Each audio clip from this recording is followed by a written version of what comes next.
A house holds memories.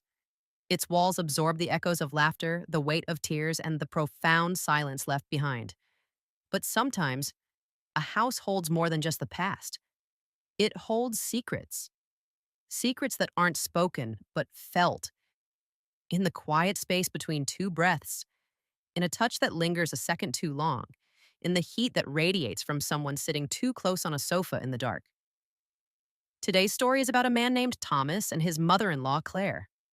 They were two people bound together by a shared loss, living together in a house that had become far too quiet. But silence can be a dangerous thing. It creates a vacuum, a space for unnamed emotions to grow and take root.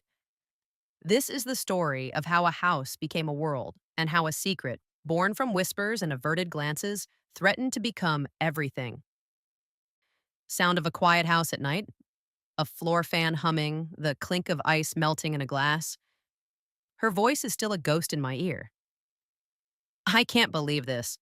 The thought loops in my head, a desperate mantra against the truth that is threatening to flood this room, to swallow the air, the melting ice in my whiskey glass, and what little sanity I have left. I set down my fork and take a breath. Mother in law. The term feels clinical, a label from a different life that doesn't fit the woman sitting across from me. Claire. She smiles quietly, her delicate hands resting in her lap. Her face, though etched with the fine lines of grief, glows warm and pink in the dim light of the dining room. It's okay, Tom, she says. Her voice is like the scent of old books, familiar and lined with a gentle sadness.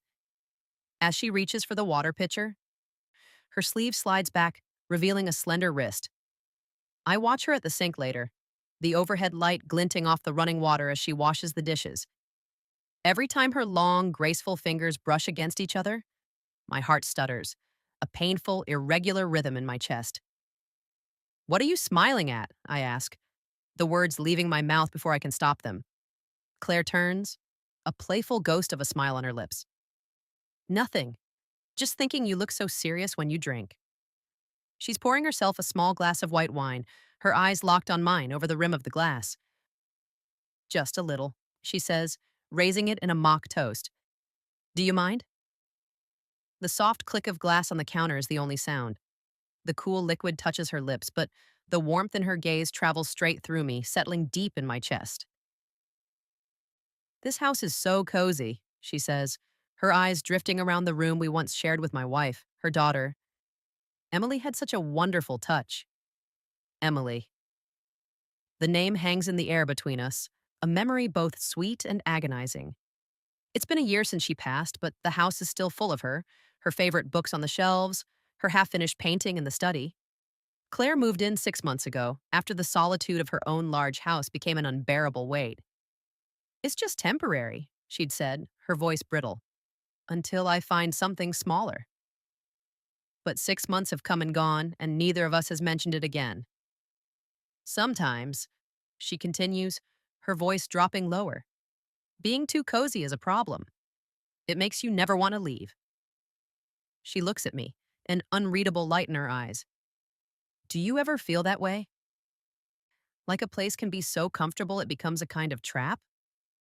My own breathing suddenly sounds deafeningly loud in the quiet room. The breeze from the floor fan feels too strong, too cold. She stands, and her shadow stretches across the wall, long and elegant.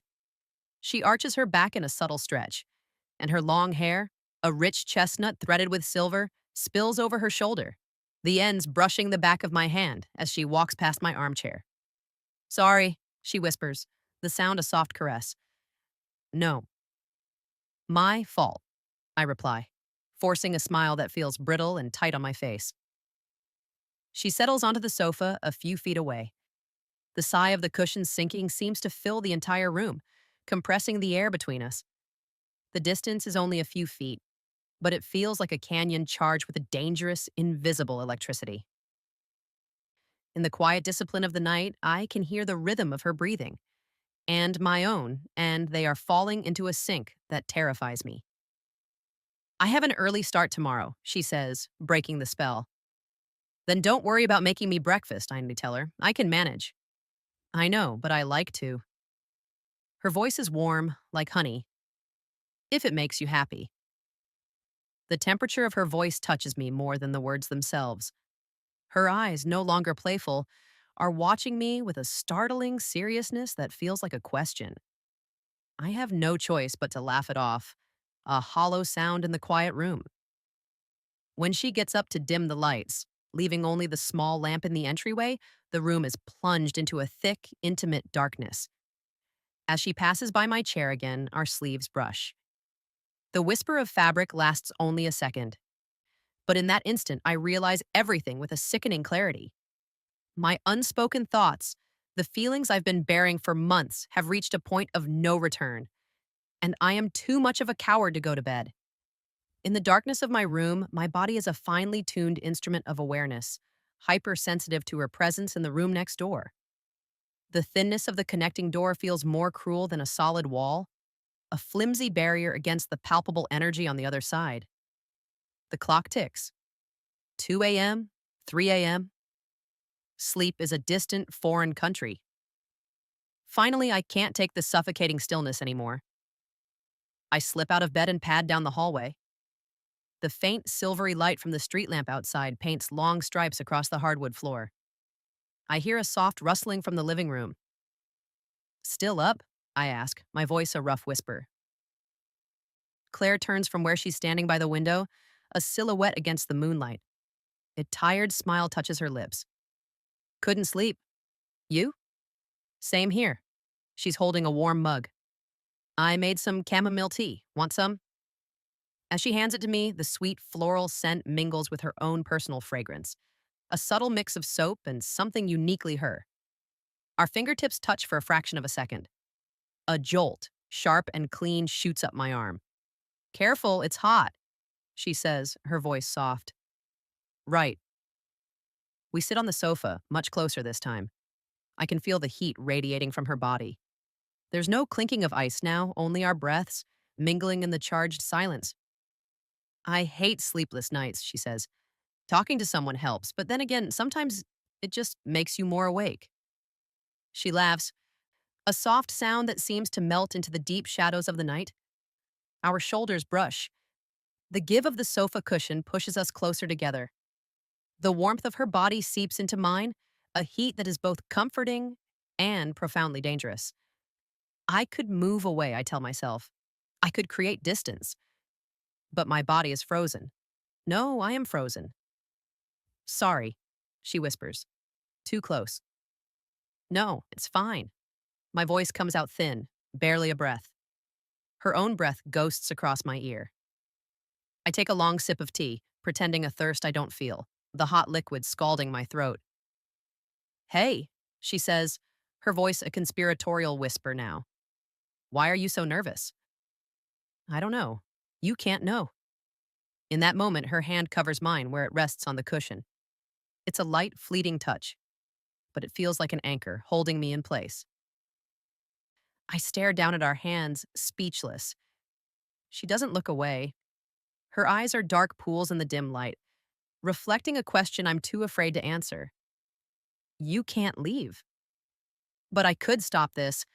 The unspoken words hang in the air. The silence that follows is the answer.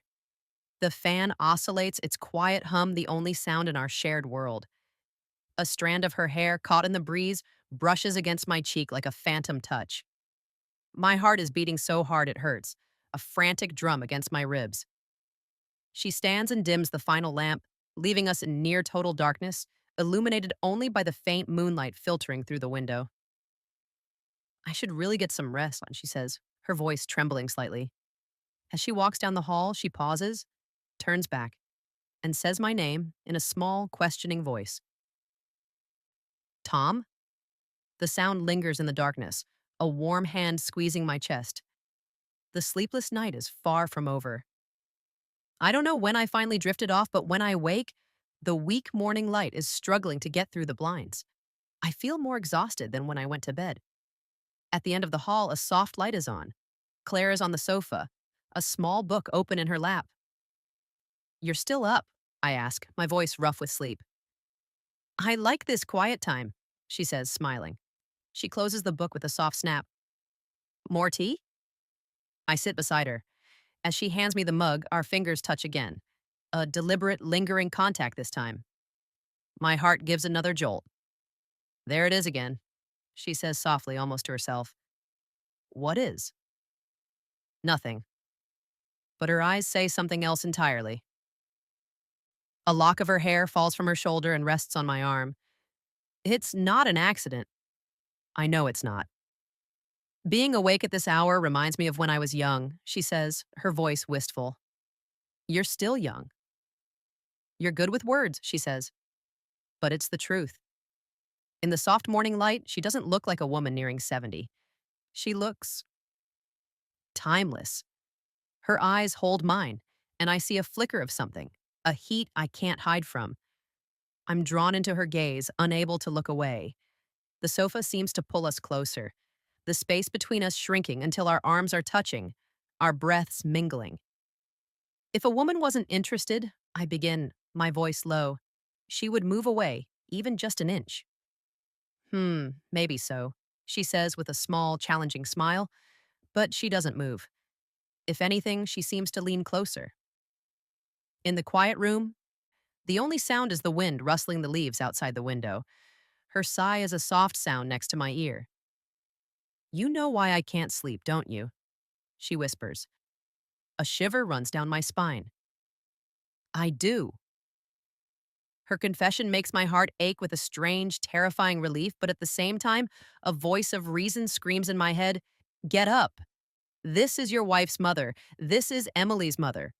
But then her hand comes to rest gently on my thigh, a warm, definite pressure, and the voice of reason vanishes instantly, consumed by a tidal wave of feeling. I don't seem to be sorry, she says, her eyes searching mine, demanding an answer. Do you want me to stop? The words are trapped in my throat, a tangled knot of desire and guilt. Instead of answering, I just drink my tea. The silence fills the space between us, thick and heavy with unspoken consent. Perhaps it's really time for bed now, she says, and we both laugh. But the laughter is shaky, breathless. As Claire stands, she looks back at me. Good night, she whispers, and the sound is a promise. The next morning, the fever of the night hasn't broken. It has settled deep into my bones. Claire is already in the kitchen, humming softly to herself. Good morning. Morning. Sleep well? The question is a playful test. Honestly, not much. Her smile tells me she feels the same electric exhaustion. While we make breakfast, our movements are a careful, choreographed dance. Our fingers brush as I take a plate of sliced fruit from her. Each time the memory of the night before rushes back, vivid and intoxicating. Thank you. You're welcome. I feel a blush creep up my neck. It's warm in here. She gives me a knowing, challenging look. Behind that gentle smile is an emotion that can no longer be ignored or explained away as simple grief. After breakfast, she carries the laundry basket out to the balcony. I follow her into the bright, cool air.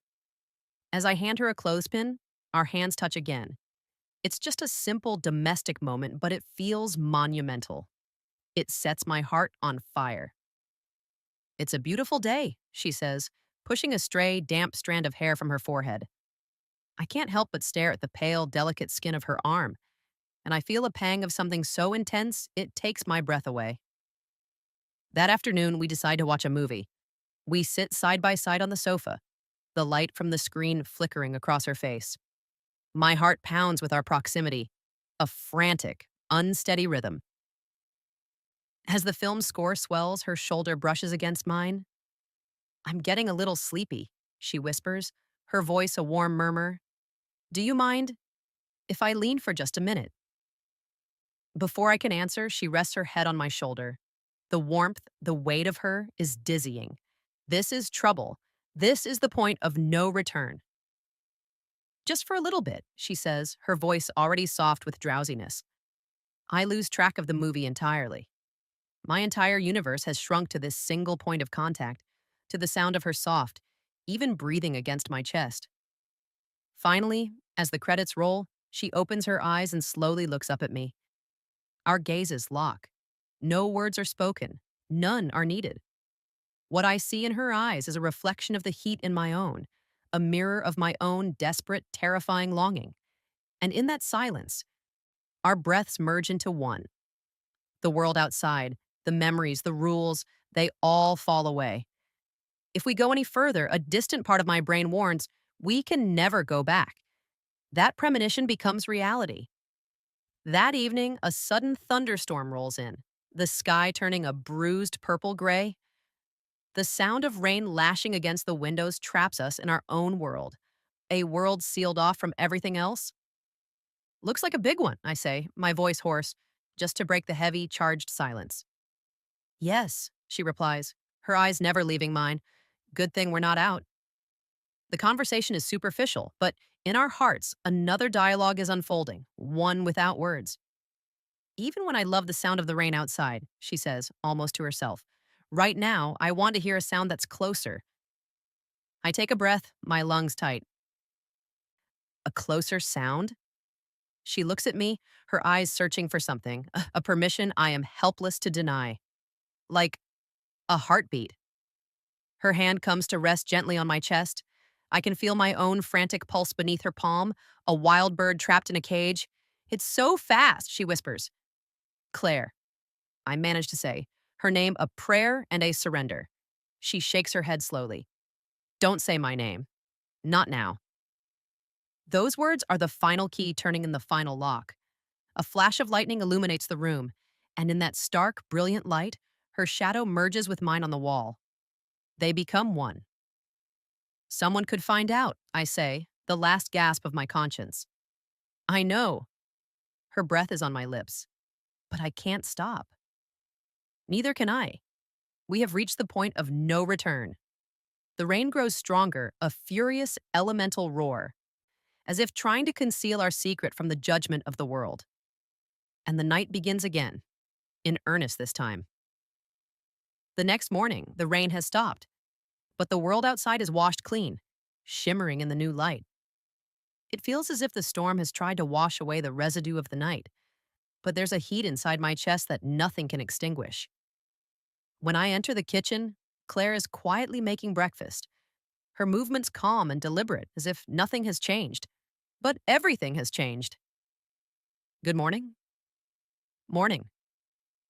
We sit side by side at the kitchen island, the only sound the clinking of our coffee cups. But behind the silence, the memory of the night before is a living, breathing thing between us. Looks like we're stuck inside all day, she says, and the slight tremor in her voice makes my heart start pounding all over again. We watch another movie, sitting on the sofa just like yesterday, but the space between us is gone. Her leg is pressed against mine. Her head is resting on my shoulder. It feels terrifyingly natural. Should we forget about yesterday? I ask, the words feeling foolish as soon as I say them. She shakes her head, a small, sad smile on her face. Can you? No. We can pretend, though. Even if we pretend, I say, my voice hoarse, our bodies will remember. The words hang in the air between us, a stark, undeniable truth. The sounds from the movie fade into the background. All I can hear is our breathing, too close. The thought is no longer a warning. It's a simple statement of fact. Then she touches me. Just a light touch of her fingers on my arm, but it sends a shockwave through my entire body. Later that afternoon, as she hands me a fresh cup of tea, our fingertips brush again. I can't stop the shiver that runs through me. My fault, she says quietly, her eyes glinting with a secret knowledge. Yes, I reply, and the single word is an admission of everything.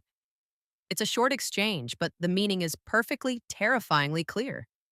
When we step out onto the balcony for some fresh air, our hands overlap as we both reach for the railing. Sorry. It's fine. This time, I don't pull my hand away. I turn my palm upward and her fingers intertwine with mine. It's not an accident. There are no more accidents. I'm not going to pretend anymore, she whispers. The late afternoon sun breaks through the clouds, illuminating her face. She looks beautiful and fragile and dangerous all at once. Can we keep this a secret? She asks, her voice a soft plea. We can? Really? Yes. At that, she closes her eyes and smiles, a smile of pure, unadulterated relief. Well, then, she says, opening her eyes again, a playful spark returning. Let's test it again. As the light outside fades, the heat inside the room begins to rise once more. We can't stop anymore. We are two castaways on a desert island, and we have discovered a spring of fresh water. We will drink until we drown. The following days pass in a strange, dreamlike state. By day, we are a son in law and a mother in law, performing the quiet, respectable rituals of a grieving family. We cook, we clean, we talk about the weather. But by night, we are two different people, bound by a secret that is growing deeper and more powerful with each passing hour. We go grocery shopping. To the outside world, we look like a normal, supportive family.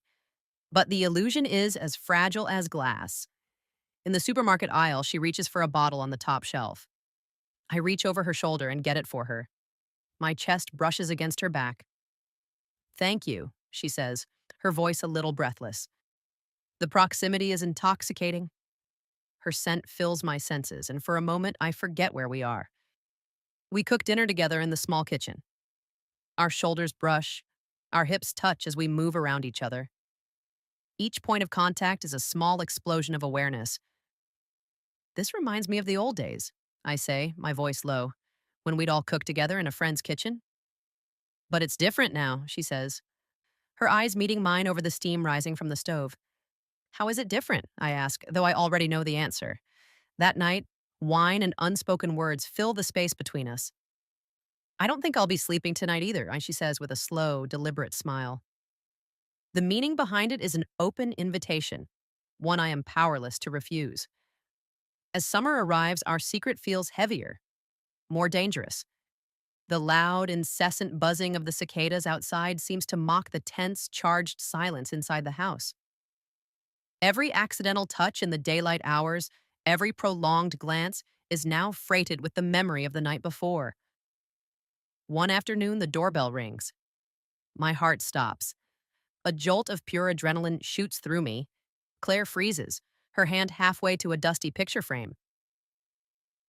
It's just a delivery driver with a package. But the momentary panic is a stark, chilling reminder.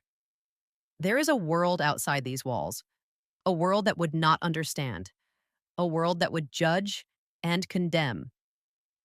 It's okay, she says after she closes the door, her voice a little shaky. It's just us here.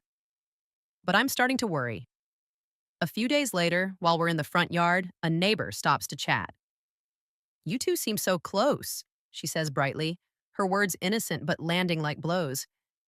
It's so wonderful how you're supporting each other. I feel a cold sweat break out on my neck. I can't speak, but Claire responds with a calm, easy grace that astounds me. Yes, she says, smiling. We lean on each other. When the neighbor leaves, I turn to Claire, my hands shaking slightly. That was too close. Yes, she agrees, her own composure finally cracking a little. But if we act naturally, no one will suspect a thing. But is that true? I see both fear and a strange, thrilling exhilaration in her eyes. That night, she whispers against my skin, I know this is dangerous, but that's what makes it so alive, isn't it? Her smile is a dare, a challenge to my own crumbling sense of reason. Then, one afternoon, the phone rings. It's a cousin from out of state. They're going to be in the area for a conference. They want to stop by and visit next week. The blood drains from my face. I look at Claire. Her face is a pale, taut mask. Damn it, she breathes. Silence falls between us, heavy and suffocating. Someone is coming to this house. Someone is going to step into our world. That means our secret is at risk of being exposed. We have to prepare, Claire says, her voice eerily calm, the voice of a general planning a battle. We have to act as if nothing exists. We have to be what they expect us to be. But as she says it, I see that her hand, resting on the kitchen counter, is trembling. I gently place my hand over hers. It's cold as ice. It's okay, I say, the words feeling hollow even to me. I'll protect you. In the days leading up to the visit, we move through the house like two actors rehearsing a play. We clean, we shop, we prepare the guest room. We are son in law and mother in law, nothing more. But every time we're near each other, the tension is a live wire between us. While adjusting the sofa cushions, our shoulders brush, and we both flinch away as if burned. I wish they weren't coming, she says, her voice a low, unhappy murmur. Me too. That shared fear, that common enemy, drives us even closer. The night before their arrival, she comes to my room. Just for tonight, she says, her voice a desperate plea. Let's forget everything. Let's just be us. Under the moonlight, we find a frantic, desperate solace in each other's arms. We are two people clinging to a raft in the middle of a hurricane. Even if someone sees us, I whisper against her hair, I can't stop anymore. The secret is no longer about hiding. It's about burning as brightly as we can before we are extinguished. The next morning, the doorbell rings. It's a short, sharp sound, but it resonates through the house like a gunshot. It freezes me in place. The fever of the night is still coursing through my veins, but now a different kind of heat is building. Fear and desire. So intertwined they have become the same thing. I get up and walk toward the door. My legs feel like lead. I can feel the presence of someone on the other side, a breach in our fortress. As I place my hand on the doorknob, I feel a warmth on my back. It's Claire. She has come up behind me, silent as a shadow. She gently takes hold of my sleeve from behind. Don't forget, she whispers, her breath a warm ghost against my ear. The moment we open this door, everything changes. We won't be able to go back. My heartbeat thunders in my ears, a frantic counterpoint to the sharp, insistent knocking on the door. I grip the cold brass of the doorknob. The knock comes again, louder this time. When I turn back to look at her, Claire's eyes are locked on mine. In them, I see no fear, only a fierce, unwavering resolve that steals my own. I take a deep, shuddering breath, and the door remains closed. The answer hasn't been given yet, but this secret is no longer ours alone to keep. It's waiting, just on the other side of the door. What is waiting for us there? And which way will our fate finally tip? No one knows yet. The secret continues to be woven, even in the darkness, until the moment the door is opened. The door remains closed, but the story of Thomas and Claire has opened profound questions about love, loneliness, and the fragile boundaries we set for ourselves. Was their connection a betrayal of a memory, or was it an unexpected salvation for two souls lost in the wilderness of grief? What happens when that door finally opens? And more importantly, what do you think they should do? We would love to hear your thoughts. Leave a comment below and share how this complicated, challenging story made you feel. If this story resonated with you, if it made you think, please hit the like button and share it. And don't forget to subscribe to our channel and turn on notifications so you never miss another deep dive into the complexities of the human heart. Thank you for listening.